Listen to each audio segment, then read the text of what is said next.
In this video, I'm going to show you how to download and install the Forest on your PC or laptop. First, we need to download the Steam app.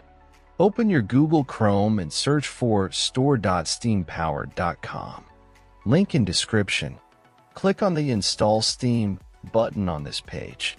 Once you've done that, at the top right corner of your screen, click on the .exe file and open it. Complete the installation, and once finished, open your Steam app. Now, go to Store and click on the search box at the top right-hand corner.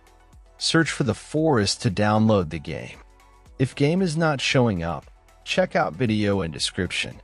Else in drop-down menu, click on the Forest. Then scroll down until you see Add it to the cart button. Click on it. Now click on Purchase for myself. Set up your payment method, and you're good to go. After completing the purchase, go to your library. You can use the search box to find game you just bought or navigate directly to the games category. Next step I will show on Game I Own. First, click on the game you want to play. Now click Install. Complete installation process. When installation completed, click to play, and that's all. Thanks for watching. Subscribe and help reach 1,000 subscribers mark so I can make more tutorials.